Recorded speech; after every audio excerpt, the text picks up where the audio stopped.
Hi everyone.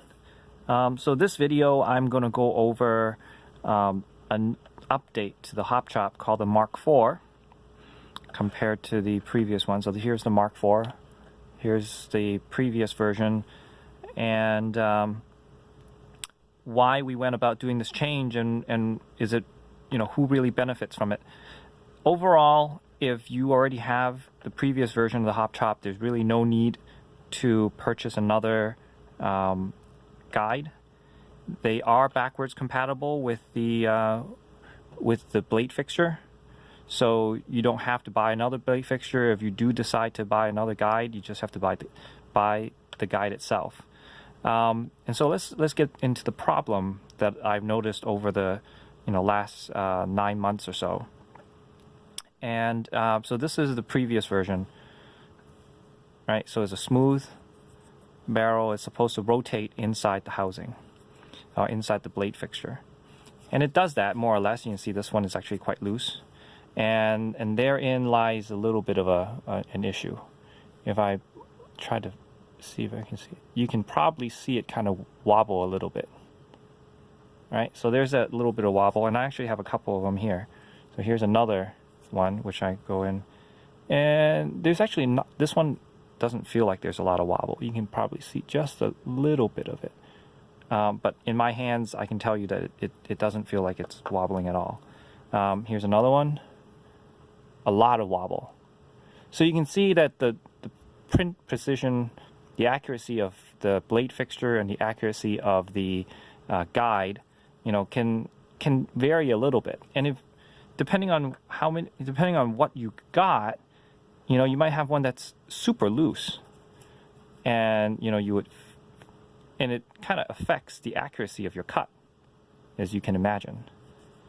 So the Mark IV adds a groove, and the groove allows you to put a O-ring, and it fits an O-ring, the same O-ring that we use on the cylinder heads.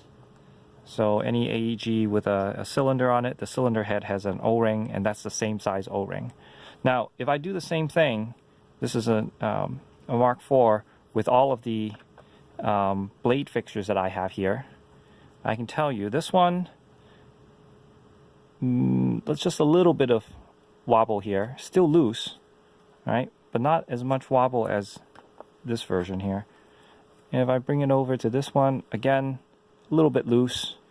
Would I want it to be a little bit tighter? Yep, I certainly would, so that whatever setting I put into it, it stays. Here's one where, look at that, it's tight.